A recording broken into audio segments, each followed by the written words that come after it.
Hi, everyone, and welcome. Thank you for joining, even though you are thirsty for the beer and non-alcoholic beverages that are after this. So thank you for bringing your energy all day. I call this session, is open source a business? Big question mark, because it's kind of a weird situation where you're giving away something that has great value for free. And yes, we love it, but is it a business? I'm not sure. So we're discussing that today. We're trying to figure out how you identify if maybe you've been working on an open source project and how you identify its potential for some sort of aspect of commerciality, if that's a word. And then how do you pick which business model you're going for? How do you then go to scale it? How do you scale both two different entities, a product and a project, a community? How that works, which I just think it's really interesting, and I've been asking a lot of weird questions to people about it for years, so I figure, let's do a panel of weird questions for me. So thank you all for joining, and thank you for State of OpenCon and Amanda and all the volunteers and the staff that have been working their butts off for this event. So this is great. Don't say butts, should I say ass? Is that better? Okay. I wasn't gonna say bums. Say arse. Arse, no. So I guess I should introduce myself first because I'm the crazy one up here. I'm Jennifer Higgins. I'm a tech journalist. I only really cover the cultural impact of technology. Don't really care about the rest of the aspect. I want to know what it did and how it helped people or not. So that's really exciting. Do you want to go next, Alexis? Yeah, and I was just reading about Arabian Nights by Susie and the Banshees, one of my favorite songs. And apparently Susie was really excited because they were the first people to say orifice on BBC. Oh. There you go. So that's another one, 4. So I'm Alexis Richardson, and I'm the former CEO of WeWorks. There you go. This one here. And I have 2 microphones. I'm Emily O'Meara. I am a positioning consultant for open source companies. That means I help them figure out their strategy related to commercializing their open source project and managing the project tension. I also host a podcast that's called The Business of Open Source, and I'm organizing the Open Source Founders Summit this May, which is a business-focused event, summit, conference for founders of open source companies. I think that's it. So I'm Gavin Page. I'm the CRO of a company called Salesforce Europe, not to be connected with Salesforce.com. They are separate companies. I'll just point that out straight away. I've been 30 years in sales and marketing for technology and software companies, back in the day of traditional enterprise software models and go-to-market strategy, and also moving through into some of the early stages of SaaS models and hosted models, including working for Keywell and Geis, doing the original transactional models back then as well. So I've got experience of everything from licensing through to freemium, through to SaaS models, through to hosted licensed models, and so on. So I've been invited to try and impart some of the experience of those years back into the audience. And just for disclosure, I do work with Gavin sometimes. I do marketing part-time with Salesforce Europe, just so everyone knows, but that's also how I know. I've worked with all these people in different ways, and they're all really awesome and got their shit together. Yeah, another one. I just want to do a quick pulse check. So raise your hand if you are running or thinking of running an open source business. Okay, interesting. How many of you think you might work for an open source business? Or it's trying to be? Okay. Could you define open source business? That's the question. And we had a great question from John Deep already of how do you define open source business? So I'm gonna let that take it away. Who wants to describe what they think it is? So I noticed that a lot of folks in the audience, with the exception perhaps of Chandeep, are folks who do actually work for, have started or run their own open source businesses. So I thought it'd be helpful to explain a bit about why I think this panel is happening in this conference. So OpenUK, which is a cool thing, has been going for a few years, but has kind of lean towards a traditional, what I would call 1990s vision of open source a bit more, which is community, people doing things voluntarily, very large-scale projects with intermittent contributions or things that are started to scratch an itch. And that sort of leaves out what I would think of as the middle of the market, which is a large number of small companies that either sell consulting services or support or create products around open source, and those are all open source businesses. So if your business model includes that your customer cares about your software being open source, then you're an open source business. Emily, I would love, since I hope some of y'all, maybe if you already have a business, you didn't think you needed to attend her Open Source Business 101 talk today, but do you have anything to add to that, Emily? So I actually think that that's a really good definition. If your customers care that you're a part of your software is open source, then you're an open source company. So I define open source companies with basically 3 criteria. One, you contribute to substantially an open source project that has an OSI approved license. You do not necessarily have to be the maintainer of the project, but you do have to be a software editor. And you have to be a for-profit entity, so you have to be running a business. And then, what was my third point? People have to be willing to find value and yes. spend money, I think. So the fact that you create an open source project has to be fundamentally important to the company's existence. So that goes back to this idea of your customers have to care that your project that you have an open source project. It has to be like a really critical part of your company's identity. So sometimes I guess people are intentionally building open source businesses, and I guess sometimes they accidentally build something that may be of value later on, maintainers, or is it usually intentional from the start? So I'll go ahead and share my opinion. I don't think anybody builds a business accidentally. People might start. I mean, I just don't think the minute you start charging money for stuff, if you don't realize that you're starting to build a business, you're just a little bit thick. But are there maintainers that suddenly think they're going to do something open source and then it's totally. So work? What does happen is a lot of times people will start a project and they will have that project take off in one way or another. They will often have people come to them and say, hey, look, can we give you some money? The thing is that the minute you start taking people's money for something, you are running a business. So I suppose that could be yes, you are accidentally starting a business, but I do think you need to be aware. Yes, the moment you start taking people's money, this is a business.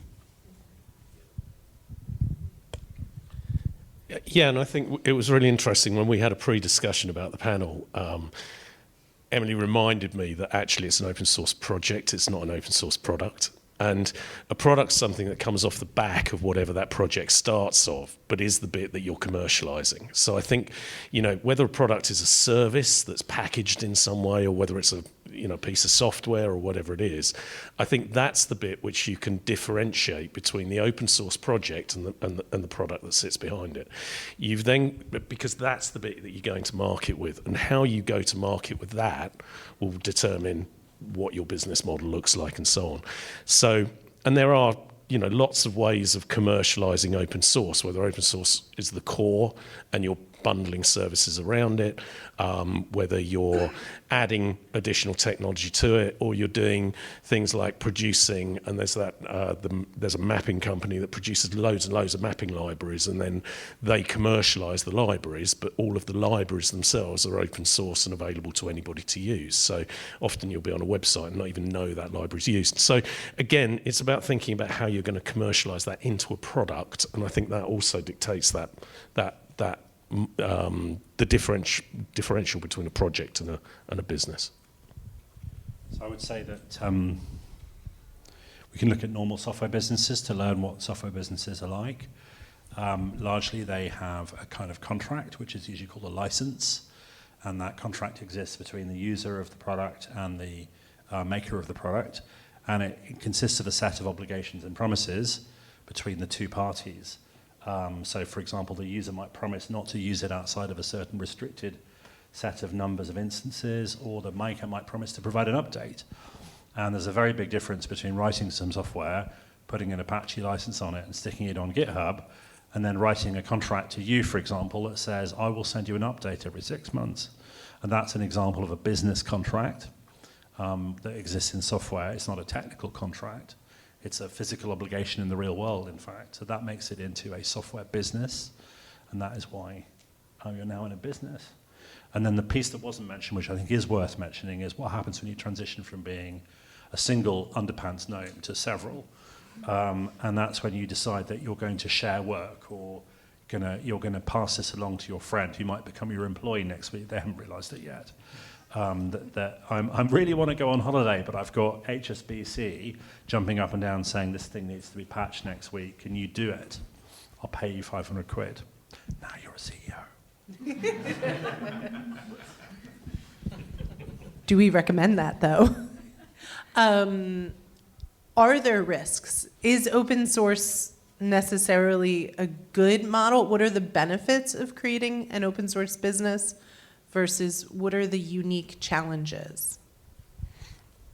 I've got the mic. So, I mean, I think for me, that I know less about running an open source business, but what I do understand is how people buy. And you know, when you look at most traditional software companies, they're packaging up a value proposition and they're selling it typically to the business, who then dictates to the technology teams what they need as a set of functionality, and then it's up to the technology teams to deliver that functionality, whether it's through a product that's been presented to the business person up front, or whether it's through a development initiative or whatever runs from there. So what's different about open source for me is the fact that it's actually getting a pull from development, rather similarly to when I used to work for Computer Associates and sell IBM competitive software, and everybody was a developer on a green screen mainframe. And back in those days, everybody was developing in-house, and there were lots of applications developed in-house. Now I think we're seeing a bit of a change in a lot of the enterprises. I think enterprises have still got to grow up where open source is concerned. But I do think, and there's certainly still a bit of fear around security and the usual things that enterprise CIOs go on about. But I do think there is a difference there with an ability to draw from engineering and software engineering into the business, as well as being sold from the front end for an open source product. And I think that does make the go-to-market slightly different. Yeah, so I definitely think there are risks to open source businesses that don't exist in a straight proprietary software business, and that there are also opportunities that exist that don't exist in straight proprietary businesses. And you know, they are numerous. I'm not going to list all of them. Like, for example, you have a tension between your project and your product that is just much simpler if you have only one type of software, only one piece of software that you develop. You don't have to think about how are you devoting your resources between the two. You don't have to worry about whether your open source project is cannibalizing your commercial product. You don't have to worry about creating a project that's so good that you can't deliver any additional value that people will pay for it.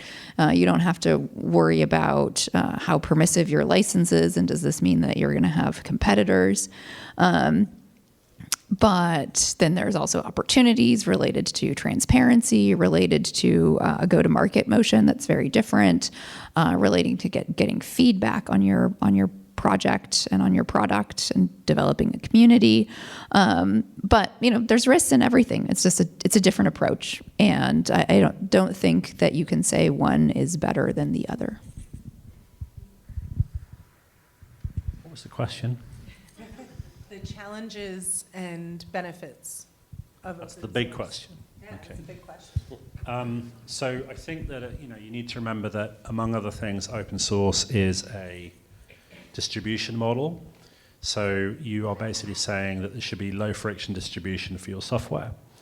And if you think back to the past, there was a time when you couldn't use software without paying for it, which meant that you spent a lot of time thinking about whether you should even look at it or maybe touch it.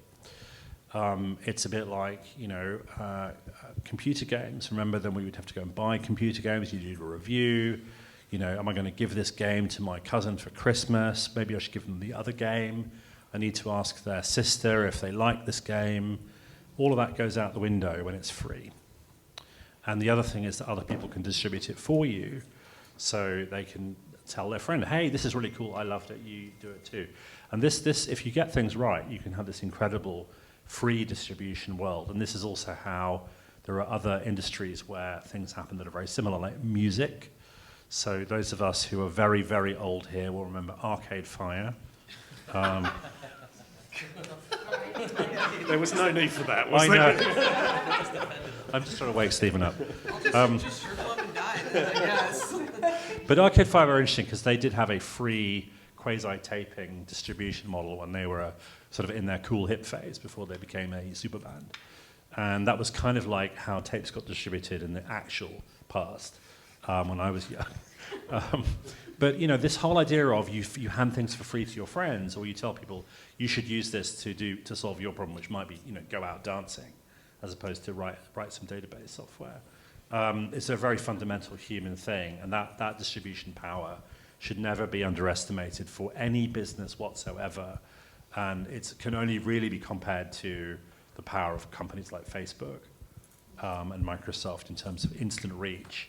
And we all know how much trouble they're getting into today because they have the ability to change people's minds, and that are being hauled up in Congress because of that and promising not to do it again.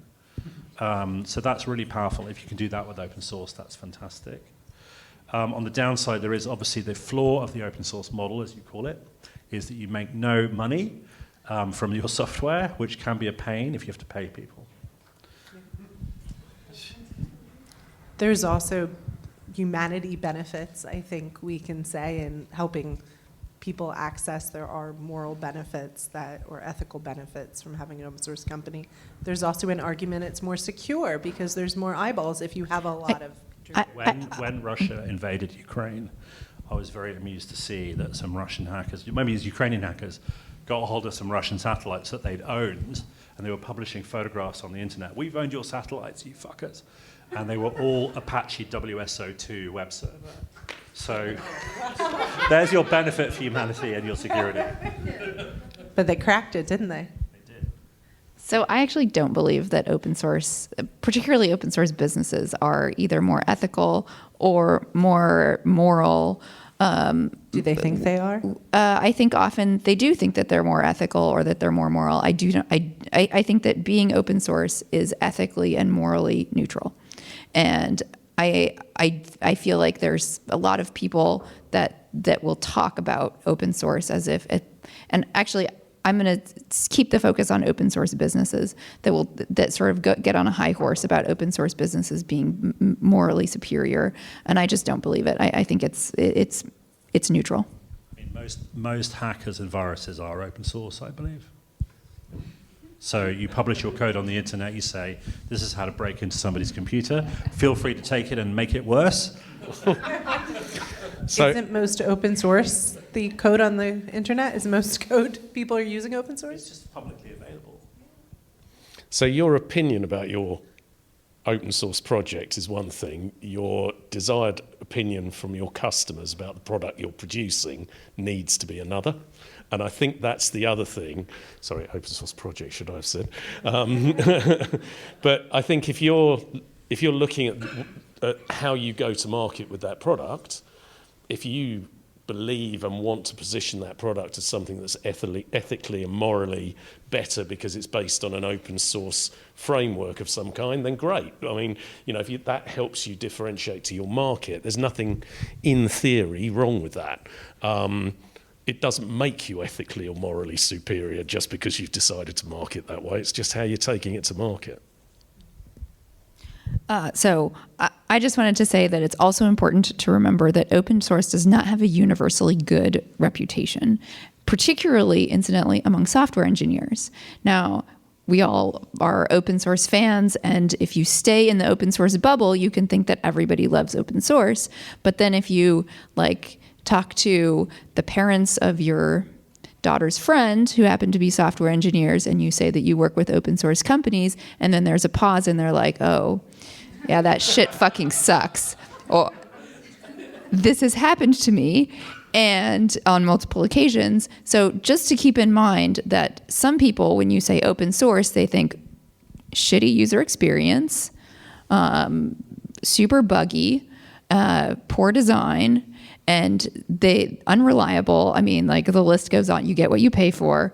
So keeping that in mind when you think not necessarily about open source businesses, but open source in general. Yeah, I mean, when you ask the question, is something ethical or moral, you can also ask, would a lawyer describe it as that? And, you know, I think something that people don't talk about enough with open source that especially is pertinent for businesses is the tendency for projects to go through an exciting phase when it's new and shiny, and then suddenly it stabilizes and there's no room for more features. Now it's boring, and now nobody wants to work on it anymore, but it's critical to lots of industry around the world. Now that is one reason why IBM exists, but actually it's really important to provide long-term support for open source software, and that typically is a business thing, which most people would regard as a good thing, but very, very rarely do you see it in so-called open source communities, because the nature of the community usually is that by the time the fun's gone, people don't do things for fun anymore. So I think that's a good example of a sort of ethical commerce with ambiguous open source.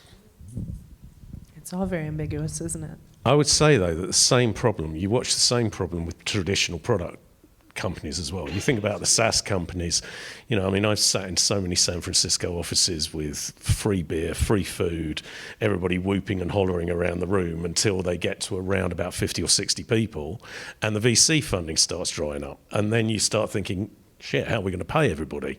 They've got to start focusing on the sales, and to the points you guys were making earlier, you know, you've still got to produce money to pay the bills. And so I think even when you watch those businesses, and those businesses lose some of their software engineers as a result of not still having a fun environment that they like being in, where they could create.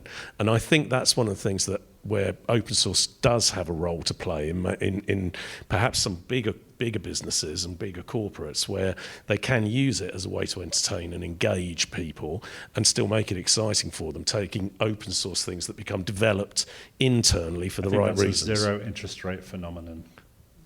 And today, most people are just trying to survive and make money, and they're not saying to many of their distinguished engineers, please stick around and write a random open source project. Unless they're an AI company. Sorry.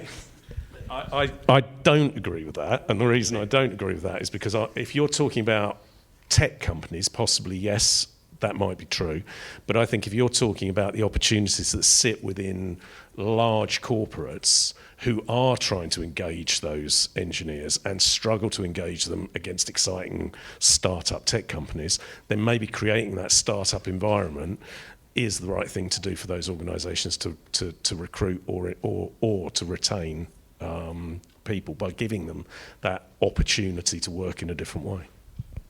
I think we should ask the audience if they have questions. We have so many more questions, but also if the audience has any more questions, raise your hand, or any questions, raise your hand. That's all you need. Yeah, you keep talking about open source business. Is that an oxymoron? That's the title of the panel session. Oh, well. But, you know, and, you know, you're trying to say what an open source business is. Yeah. Okay. So I'm not blaming you. I will say I can see an argument for it being an oxymoron. And that's why I think we started with the definition of what an open source business or what an open source company is. So I recently moved to France, and I had to do this really, in order to register my business, I had to describe it in very, very, very detailed manner, and I had to have a lawyer do this, and I had to explain what my business was. And so I explained, I work with open source companies. Of course, she had no idea what an open source company was, so I explained, she didn't know what open source was, so I explained, there are companies, they make software, they give the software away for free, and you could see in her mind, she has a bullshit business, and she works with people who have a bullshit business. And it's 2 levels of bullshit businesses. Of course it isn't, right? But I can see how that perception would exist. I have an answer. Yeah, but just before you come back, kind of why I'm asking is that, like, I understand it because I've a foot in both waters. So, I've worked in enterprise for 20 odd years. I've worked out in open source. I work for a company that makes money. I suppose it's around the whole thing again that, like, everyone says we don't like money, but unfortunately money makes the world go round. And unless even NGOs have to get money from somewhere, so it's this whole, look, we can go out and we can do open source projects and that's great, but at the end of the day, you're not doing it for the good of your health. You still need to get paid from somewhere. So I want to try and answer your question in a constructive manner. I mean, but briefly, just some examples. I mean, there are Confluent, IPO'd recently for billions of dollars, and I think made a lot of money and still do. GitLab is, $8 billion company at the moment. So there isn't that... Odoo. They're a Belgian company. A Belgian company, the Poirot of open source. But... So what I was going to say, I want a serious answer to your question. So there is a whole economic argument about forms of organization. And there was a person called Code who decided that the firm, the modern corporation as we call it, was a unique form of social organization different from government, family, individual, and they tried to define it as a particular model of cooperation. And my proposal, which I think some people have also proposed over the last 2 decades, is that an open source community is another form of organization that is unique and special and slightly different from a firm, because a firm is sort of glued together by corporate interests, which are commercial. An open source community is glued together by other interests, like intrinsic motivations or, glory in some cases, or whatever it is. But those are 2 similar, really interesting multi-person social forms that are not the same, to answer your question. So, yes, is open source a business? They're 2 slightly different things if you interpret open source to mean community. There are many definitions. That's why we like it. Please take the microphone behind you. Yeah. Thank you very much. So I kind of like to see this in the light of social enterprise as well. Sometimes when the model might not be so profitable and then they lose out. I'm a big fan of collaboration as a means of innovation, but then how do you then balance with intellectual property, the whole open source thing here? So I'm not sure if I totally understand the question, but I think what you're trying to ask is sort of how do you balance between sort of a social mandate and building a business?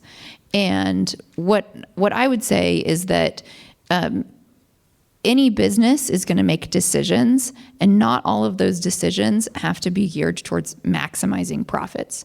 I would say if you are a business, you have to be a for-profit entity, but that doesn't necessarily mean that every decision that you make is like, we're going to absolutely maximize the amount of profit that we're going to get. Particularly, we like maximizing the profit that we're going to get next quarter.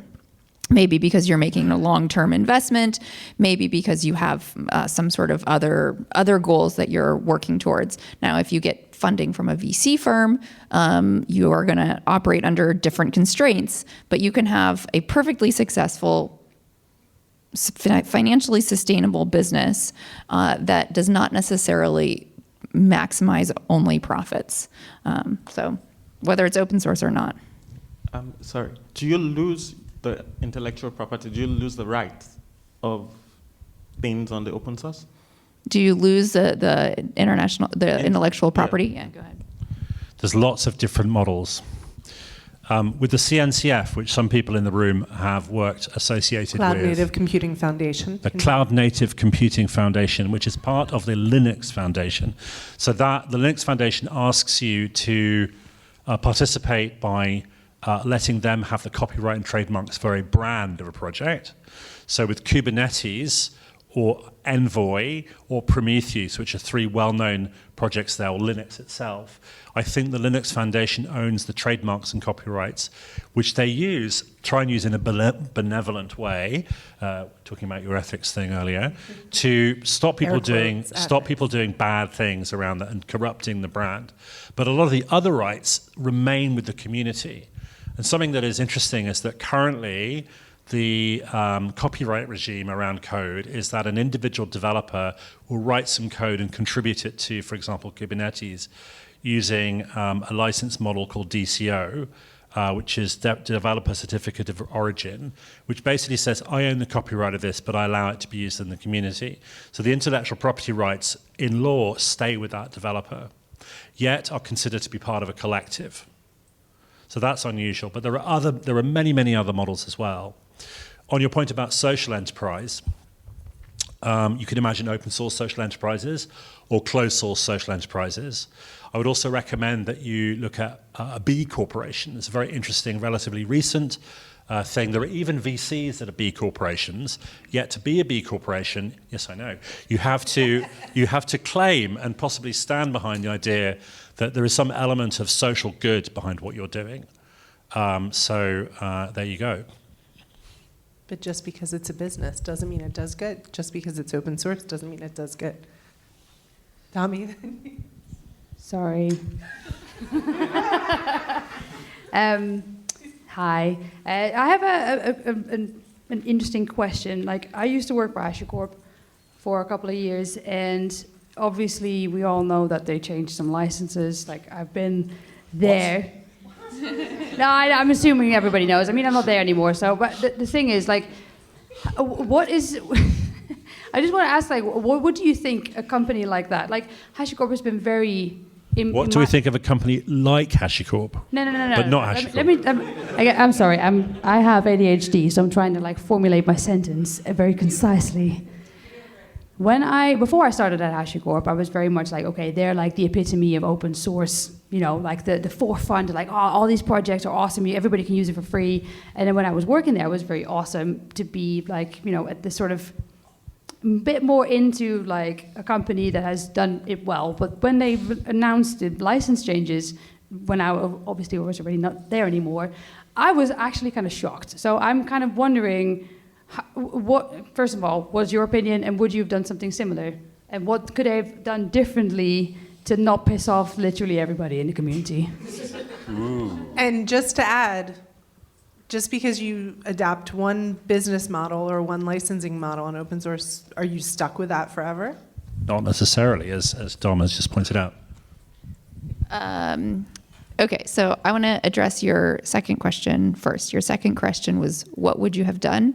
And I certainly cannot answer that because I do not, like, nobody here in this room has full information. So none of us can really say, like, with any sort of credibility. Maybe Alexis does. But there's specific pressures that you might be under, and like I don't know the specifics of the HashiCorp situation. There's a lot that is public because they're a public company, but there's like the things that are not public. Okay, so why did it happen? Because they weren't profitable and they thought that this was a way to increase their profits, and that's the kind of thing, the kind of pressure that you're under, particularly when you're a public company. Is it good for them long term or not? Who knows? I think even now, I think that it's probably too early to say. I am pretty confident that the reason they did it was not because we need our profits to be up 2 years from now, but because we need to like increase our margins, or I mean they were negative margins, that we need to make our numbers better like next quarter. I think that there was things about the way that they went about it that were not particularly great. On the other hand, I will say, I think if you run a business, you run a business. And if you are running a business and you've determined that the open source strategy that you are following is not working, I think that it is not. I think there are ways to completely ethically move away from that strategy. And I think it is, you know, if you have people that you need to pay and who are, you have an ethical obligation to continue paying your employees. That is, at least as important as your ethical obligations to the community. And so if you think you're going to have to choose between those two things, I don't know if we really want to judge that decision. Yeah. Likewise, I can't really comment on that, but the one thing that I would say as well, it's not just an ethical responsibility towards your employees, but it is a legal responsibility towards your employees. So if you can't make payroll and you're paying other people dividends or otherwise, you are basically going to prison and you are also bankrupt. So those kind of pressures, once you get into the situation of being floated as a public company or being funded by a VC, the whole dynamics change. And often the people that originally had the goal of whatever it was they wanted to create are creating something that they've become browbeaten into changing because of where they're now finding themselves or the pressures they're then under. So, I can't answer for what you should or shouldn't have done, but I guess if you don't like something, it's like any organisation, whether it's NGO or open source or not, you vote with your feet or you don't. So, Red Hat changed their licensing model too, and nobody wept about that very much. Look, I think at scale, a normal software business and a so-called open software business look increasingly similar. And the bigger you get, the more they look identical. And there's a reason for that, which was touched on, which is that you can't feed people nothing and expect them to do work for you. And if you've got large numbers of customers who expect their software to actually work because there are planes flying in the sky and trains running on time, then you need to be willing to meet their needs at 2 a.m, which means that you need to be willing to find people who can do that, and so on and so on and so on, down until you get to the point where actually somebody says, well, I can't do this for free. And then you have foundations which say, oh no, but you can, it can all work for free. But then you see that you wonder why people complain about burnout, and you wonder why there aren't people to do projects. Where are these people going? And the answer is they're not working on the projects because there aren't enough of them, because they're not getting paid to do it. So that is a very straightforward answer. I mean, it possibly could have been handled differently, but my sympathies ultimately, I think, would be with HashiCorp.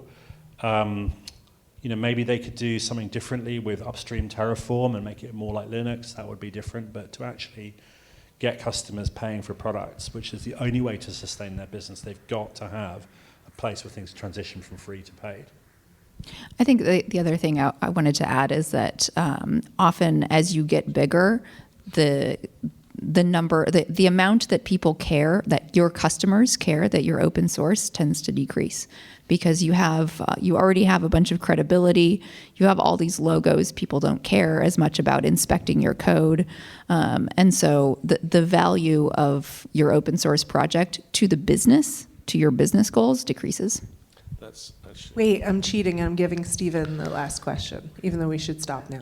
Just on that point, that's quite an interesting one, because I think, now sorry, I've completely forgotten because I was listening to what you were saying. Stop interrupting. I'll pass on. Stephen, carry on. Sorry, yeah, no, so really quick, so you talked about a little bit about like open source communities, right, and them existing as a separate structure. Alexis, I think you have like very specific, experience here. At what point do you say this needs a community, or like this needs to be, thinking on the CNCF angle, like this is only sustainable if we build something bigger than just this company? I'm not sure what you mean. So I think are you thinking like, at what point do you say, if we want this project to be like long-term successful, we need to not have a situation where it's one company maintaining it? I think it's about community at all. I think it's about people's ability to patch software when no one else wants to do it. And it's version 52. So we've been watching Pirates of the Caribbean at home. And we're now on film number 5, which is the bad one. And it's like, this is software is like this. You just keep going. Prior to the camera in 6, 7, 8, 9, 10. Because somebody's running their business on this software. You can't stop. And so you've got to keep going. And communities don't give a shit about that. When do you decide to step away? That's a really good question of when do you decide to step away? Well, that's why you have an open source business, because you can continue to maintain software if you have revenue streams associated with long-term support, which is a boring thing that people actually need and have some people are willing to pay for. People will do stuff that's boring if you pay them. People will do stuff that's boring if you pay them, Emily said, and it's true. also a metric of why they bring in SLAs when big businesses buy software, is because they want that performance. They need that performance because there are people and other things relying upon that. And they're holding you accountable all the way downstream on that as well. On the flip side, when a community is amazing, communities are amazing for innovation, for example, because they can find use cases much faster than any product manager could, even you. It's just really, really, really important. So, we've seen countless examples. CNCF is good at this. It's been designed to not prevent people from doing things. So last week I was watching, was it sort of FOSDEM? People are talking about something called KNI, which is the Kubernetes network interface, or sort of CNI2. But this is just people innovating from the ground up. And, some of it will not succeed. Some of it will succeed. But if you want to have individual-led innovation based on real use cases, open source is wonderful for this, and communities are great for it. So a good balance is something that sustains the two, I think.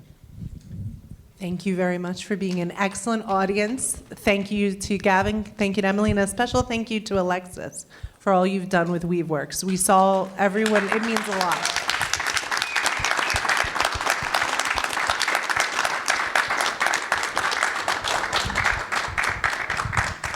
Wow, that was amazing. Thank you. A refreshingly honest approach, and I learned a lot there too. So thank you to all of the panelists. So we're going to... Woo!